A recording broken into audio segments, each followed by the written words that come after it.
உங்களுடைய இந்த பிரிண்டிங் நிலையத்திற்கு வந்து பார்த்து நான் வியந்து போனேன்.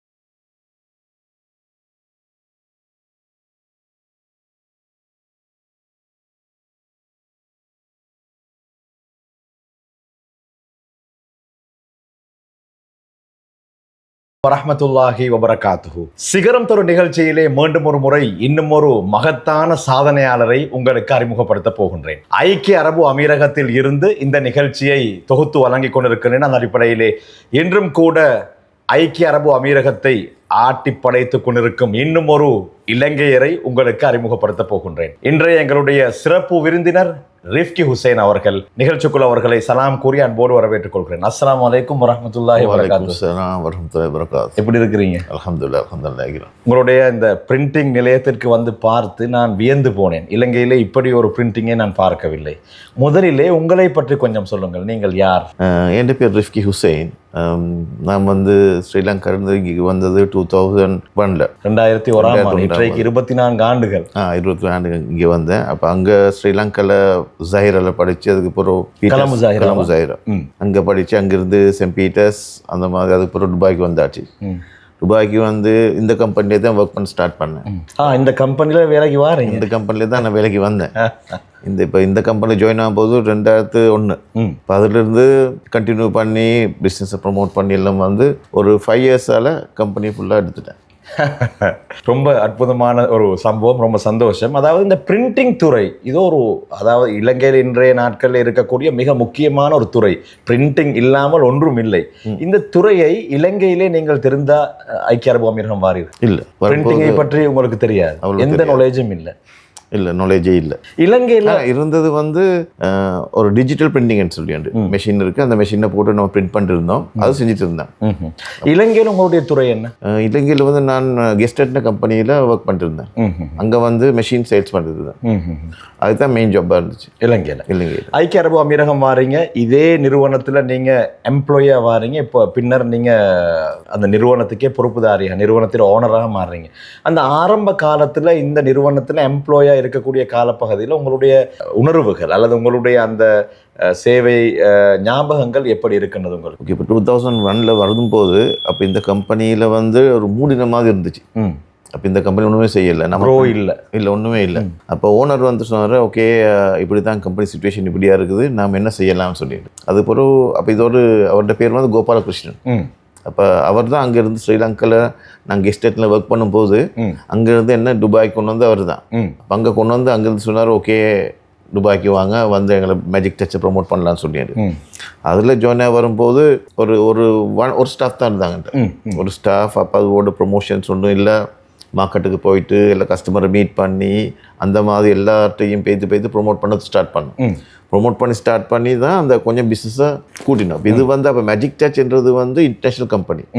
அது வந்து ஒரிஜினல் ஜெர்மன். இப்போ ஜெர்மன் அங்கேருந்து தான் வேர்ல்டு வைட் நெட்ஒர்க் இருக்குது. 40க்கு மேலே வேர்ல்டு வைட் ஸ்ரீலங்காலையும் இருக்குது கிளைகள் பிரான்ச்சஸ் இருக்குது. அப்போ அதிலிருந்து எங்களுக்கு துபாய் மட்டும்தான் இருந்தோம்.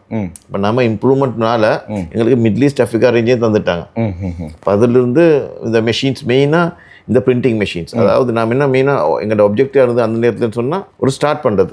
கம்பெனி வந்து ஸ்டார்ட் பண்ணி யாராவது புதுசாக வரணும்னு சொன்னால் அவங்களுக்கு ஒரு லோவஸ்ட் இன்வெஸ்ட்மெண்ட்டில் ஒரு மெஷின்ஸ் போட்டு பிரிண்டிங் ஸ்டார்ட் பண்ணுறதுக்கு. அப்படி ஸ்டார்ட் பண்ணவங்க நிறைய இங்கே இருக்கிறாங்க. அவங்கள இன்றைக்கி பார்த்தீங்கன்னு சொன்னால் அவங்கெல்லாம் ரொம்ப க்ரோ பண்ணியிருக்காங்க. அதாவது ஒரு அந்த நேரத்தில் ஒரு 5-10,000 ஸ்டார்ட் பண்ணி இன்றைக்கி மில்லியன்ஸ் ஆகினவங்களும் இருக்கிறாங்க. ஸோ இங்கே மெயின் ஐடியா வந்து அப்படி தான். நம்ம சின்ன சின்ன கம்பெனிஸ் ஸ்டார்ட் பண்ணி கொடுப்போம், ஒரு ஸ்டார்ட் அப் கம்பெனிஸுக்கு. அந்த மாதிரி தான் ஸ்டார்ட் செஞ்சுட்டு இருந்தோம். அதுக்கு பிறகு தான் பெரிய கார்பரேட் கம்பெனிஸ் மாதிரி கண்டெக்ட் பண்ண தொடங்கினோம். அதுக்கப்புறம் அவங்களுக்கு நம்ம ஐடியாஸ் கொடுத்தோம். இப்போ நீங்கள் பார்த்தீங்கன்னு சொன்னால் இப்போ பெரிய ஸ்போர்ட்ஸ் கம்பெனிஸில் முந்தி இருக்கல அந்த கஸ்டமைசேஷன் சொல்லுவாங்க.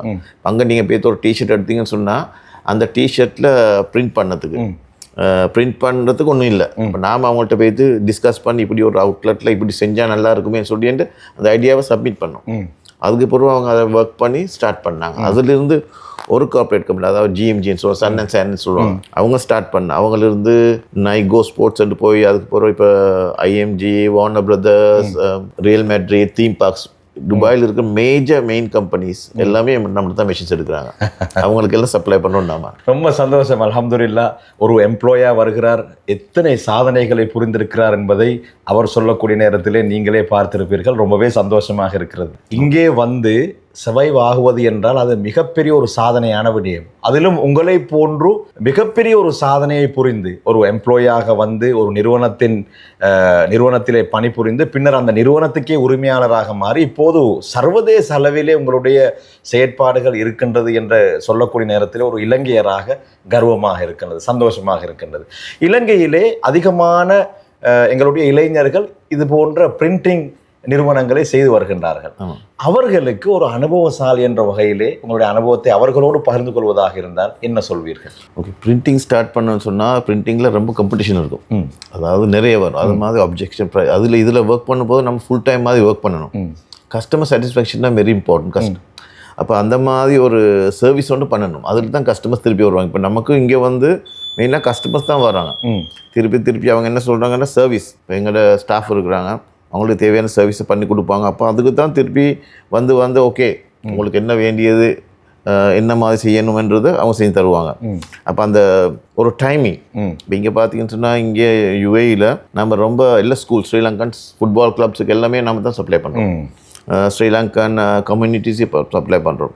அது மாதிரி ஃபுட்பால் கிளப்ஸ், கிரிக்கெட் கிளப்ஸ், அதுக்கெல்லாம் இந்த மாதிரி பிரிண்டிங் சப்ளை பண்ணோம்.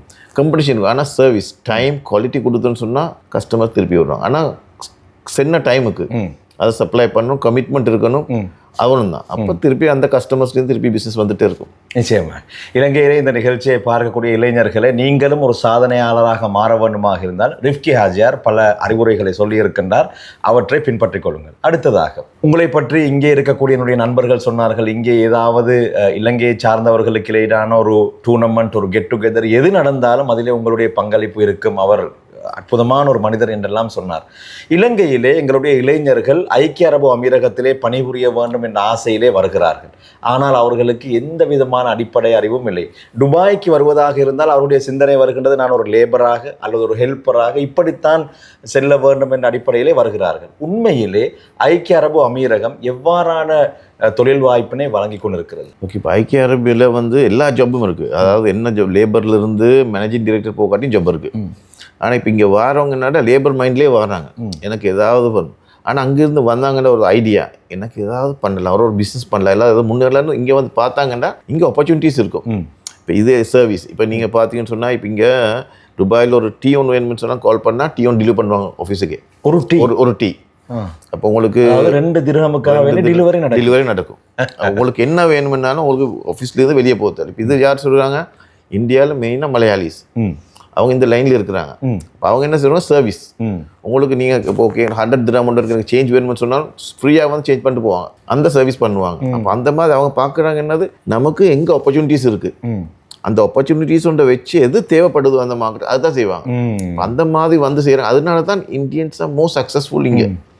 அது மாதிரி நாம் வாடுறவங்க வந்து பார்க்கணும் இதுக்கு என்ன தேவை. இப்போ நான் என்கிட்ட யாரோ யங்ஸ்டர் கேட்டாங்க சொன்னாங்க, அவங்களோட எஜுகேஷன் பேக்ரவுண்ட் என்னன்னு பார்ப்பேன். அக்கௌண்டிங்கில் இருக்குன்னு சொன்னால் வந்து அவுட் சோர்ஸ் பண்ணலாம், சர்வீஸ் பண்ணலாம். இப்போ இது கம்பெனிஸ் பேசி உங்கள் அக்கௌண்ட்டுக்கு உங்களுக்கு பெர்மனெண்ட் அக்கௌண்ட் ஒன்று தேவையில்லை, உங்களுக்கு இப்போ டெம்பரரியாக செய்யலாமேன்னு சொல்லிட்டு அந்த மாதிரி சர்வீஸ் உண்டு. பிஸ்னஸ் செய்கிறவங்கன்னு சொன்னால் ஓகே இப்போ இது பாருங்கள், அதோட ஒர்க் பண்ணுறவங்க இருந்தான்னு சொன்னால் திங்க் பண்ணுங்கள் ஃப்யூச்சருக்கு என்ன செய்யலாம்னு சொல்லிட்டு.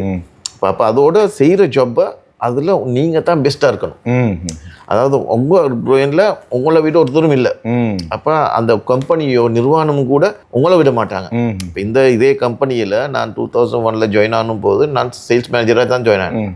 அப்போ செஞ்சுட்டு போனேன், கம்பெனி டெவலப் ஆச்சு. அப்போ எங்கள் பாஸ் சொன்னார், இந்த கம்பெனி க்ரோ பண்ண எனக்கு இன்னொரு பார்ட்னர் வேணும்னு சொல்லிட்டு. அப்போ என்னோட கஸ்டமராக ஒரு பார்ட்னராக எடுத்தேன். இப்போ அவர் இன்னொரு பார்ட்னர் கொண்டு வந்தேன், 3 பார்ட்னர். அப்போ 3 பார்ட்னர் சேர்ந்து ஒரு பார்ட்னர் போத்துக்கு ரெடியாக போய் சொன்னோம், ரிஃப்கி நீங்கள் ஜாயின் ஆகணும். நான் அப்போ இன்ட்ரெஸ்ட் காட்டல, இல்லை நீங்கள் தான் இந்த கம்பெனிக்கு எடுக்கணும்னு சொல்லி எனக்கு 20% ஷேர் ஒன்று தந்தாங்க. அப்போ நான் வாங்கினேன். அப்போ அந்த நேரத்தில் 20% எடுத்துகிட்டு, ஏன்னா அவங்களுக்கு தெரியும் நான் போகணுன்னு சொன்னால் என்கிட்ட தான் மெயினாக நான் கஸ்டமர்ஸ் ஹேண்டில் பண்ணுவேன், இம்போர்ட் ஹேண்டில் பண்ணுவேன், கம்ப்ளீட் ஆப்ரேஷன்ஸ் ஹேண்டில் பண்ணுறேன். ஸோ அப்போ ஆப்ரேஷன்ஸில் படிச்சிட்டீங்கன்னு சொன்னால் எல்லாத்தையும் நீங்கள் தான் உங்களுக்கு தேவை. அப்போ அந்த சுச்சுவேஷன் வந்து உருவாச்சு அவங்களுக்கு. அதனால என்ன வச்சுட்டாங்க, எனக்கு என்னைய 20% தந்து வச்சுக்கோனாங்க எப்படியோ.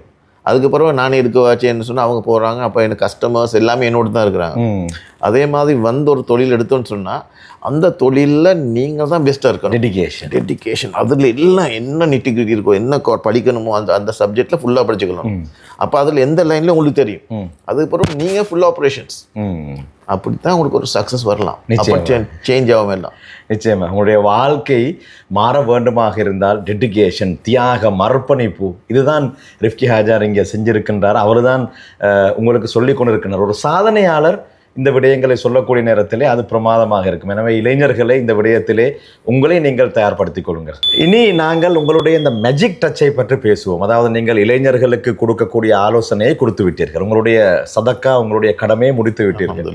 மேஜிக் டச் எவ்வாறான எப்படியான சேவைகளை வழங்கி கொண்டிருக்கின்றது? இலங்கையிலே இருக்கக்கூடிய யாராவது ஒரு டூர்னமெண்ட்டை நடத்தப் போகிறார்கள் அல்லது ஏதாவது ஒரு நிகழ்வை நடத்தப் போகிறார்கள், அவர்களுக்கான பிரிண்டிங் சேவைகளை இலங்கைக்கு செய்து கொடுக்க முடியுமா? அல்லது ஐக்கிய அரபு அமீரகத்தில் மாத்திரம் மட்டுப்படுத்தப்பட்டவர்களா நீங்கள் என்ற விடயங்களை சொல்லுங்கள். இல்லை, இப்போ இப்படின்னு சொன்னால் நான் இப்போ இங்கே ஸ்டார்ட் பண்ண அப்புறம் இப்போ மேஜிக் டச் துபாயில் இருக்கும்போது ஒரு ஐடியா இருந்துச்சு, மேஜிக் டச் ஸ்ரீலங்காலையும் ஸ்டார்ட் பண்ண சொல்லிடணும். அப்போ ஒரு கம்பெனி ஸ்ரீலங்காவில் ஸ்டார்ட் பண்ணோம். ஸ்ரீலங்காவில் தெஹிவலையில் நம்ம மேஜிக் டச்னு ஒரு அந்த பிரான்ச் ஒரு இப்போ 12 இயர்ஸ் ஆகுது, 12 வருஷம் ஆகுது. ஸ்டார்ட் பண்ணும்போது அது ஒரு கார்னரில், அதாவது ஒரு மூலையில் கஸ்டமர் போகாத இடமொன்றில் போய் போட்டோம் ஸ்டார்ட் பண்ணோம். ஏன்னா அது பட்ஜெட் அந்த கன்சர்னால். அதில் ஒரு 10 இயர்ஸ் இன்றைக்கி வரும்போது ஸ்டெப் பை ஸ்டெப் அல்ஹம்துலில்லாஹ் இன்றைக்கி வந்து நல்லா வந்திருக்கு. இப்போ நேற்று அவர் வந்திருந்தார், என் பார்ட்னர் அவர் அசாத், அவர் தான் அங்கே ஸ்ரீலங்கா மேஜிக் டச் ரன் பண்ணுறாரு. ஸோ அங்கேருந்து அவர் தான் எல்லாம் ட்ரெயின் பண்ணி மெஷின்ஸ் எல்லாம் அங்கே சப்ளை பண்ணுவார். ஸோ அவரும் வந்துட்டு போனார்.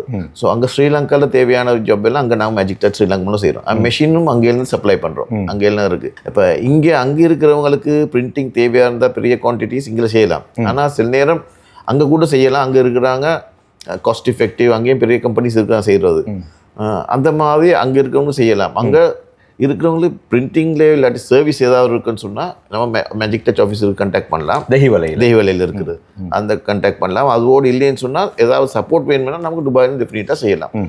ட்ரைனிங் நாம் செய்கிறோம். இங்கே வந்தாலும் யாராவதுக்கு ஜாப் இல்லை, கிராஃபிக் டிசைனராக வந்து சொன்னால் நான் சொல்லுவேன், வந்து இங்கே கொஞ்சம் ஒர்க் பண்ணுங்கள், ஒர்க் பண்ணிருந்து அதுக்கப்புறம் ஒரு ஜாப் ஒன்றா செட் பண்ணி கொடுப்போம். சரி, இல்லைன்னு சொன்னால் நம்ம கஸ்டமர்ஸ் மெஷின்ஸ் மாதிரி எடுப்பாங்க தான், அவங்களுக்கு ஒரு டிசைன் ஒன்று கொடுப்போம். அப்போ அந்த மாதிரி கொடுக்கலாம். ஆனால் ஸ்ரீலங்காவில் வந்து நம்ம ப்ரொமோஷன் ஐட்டம்லாம் செய்கிறோம், இங்கேயும் சில நேரம் ஆர்டர்ஸ் கொடுக்குறோம். ஆனால் மெயினாக வந்து இங்கிருந்து நம்ம மிடில் ஈஸ்ட்டுக்கு தான், பஹ்ரைன், கட்டார், சவுதி, ஒமான் இதுக்கெல்லாம் அனுப்புகிறோம், ஆப்பிரிக்கா. அங்கே இருக்கக்கூடிய இலங்கையர்கள் அவர்களுக்கு தேவையான ஏதாவது பிரிண்டிங் விடயங்கள் இருந்தாலும் உங்களை தொடர்பு கொள்ளலாம். ஆமாம், அவர்களுக்கு தேவையான டிஷர்ட்டாக இருக்கட்டும், என்னென்ன விடயங்கள் நீங்கள் பிரிண்ட் பண்ணுறீங்க? எல்லாமே பிலோ த லைன், செரமிக்காக இருக்கட்டும், பிளாஸ்டிக், எனிதிங், ஃப்ளையர்ஸ், அந்த மாதிரி தவிர மற்ற எல்லாமே பிலோ த லைன் ப்ரொமோஷன். அடியில் டிஷர்ட், கேப்ஸ், மார்க்ஸ், பிளேட்ஸ், இப்போ சேர், இந்த சேரை பார்த்து சேர் கூட நம்ம தான் பிரிண்ட் பண்ணியிருக்கோம். சேரில் பிரிண்ட் பண்ணுங்க, கேப்பில் பிரிண்ட்.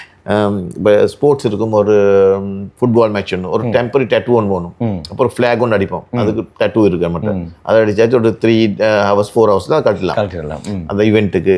ஸோ நீங்கள் எதை நினைக்கிறீங்களோ நம்ம சொல்லுவோம், நம்ம எங்கிட்ட அண்டர் த சன் எதையும் பிரிண்ட் பண்ணலாம். அதுதான் ஒரு தீம். அண்டர் த சன் எதையும் பிரிண்ட் பண்ணலாம். நான் இங்கே வந்து பார்த்த நேரத்திலே இவர்களுடைய அதிநவீன தொழில்நுட்பங்கள், அதிநவீன மெஷினரிஸை கண்டு வியந்து போனேன். பிரம்மாண்டமாக இருக்கின்றது. அவற்றையெல்லாம் காட்சியில் நீங்கள் பார்த்திருப்பீர்கள்.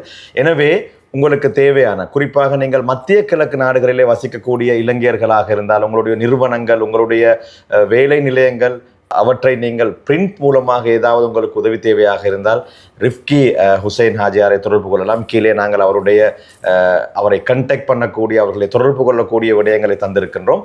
எனவே மேஜிக் டச் ஒரு அற்புதமான, உண்மையிலே அது ஒரு மேஜிக் தான், மாயாஜால ஒரு டச் தான் அது. இவருடைய இந்த நிகழ்ச்சியை பார்த்து நீங்கள் பயன்பெற்றிருப்பீர்கள், மோட்டிவேட் ஆகியிருப்பீர்கள் என்ற நம்பிக்கையோடு இன்றைய நாளிலே எங்களை வர சொல்லி எனக்கும் அதே போன்ற நிகழ்ச்சியை பார்க்கக்கூடிய உங்களுக்கும் ஒரு உற்சாகம் அளித்த அல்ஹாஜ் ரிஃப்கி ஹுசைன் அவர்களுக்கு நன்றிகளை தெரிவித்துக் கொள்கின்றோம். ரொம்ப நன்றி ஹாஜி. வீடியோக்களை மிஸ் பண்ணாமல் பார்க்க இன்றே ஷார்ட் நியூஸ் யூடியூப் சேனலை சப்ஸ்கிரைப் பண்ணுங்கள்.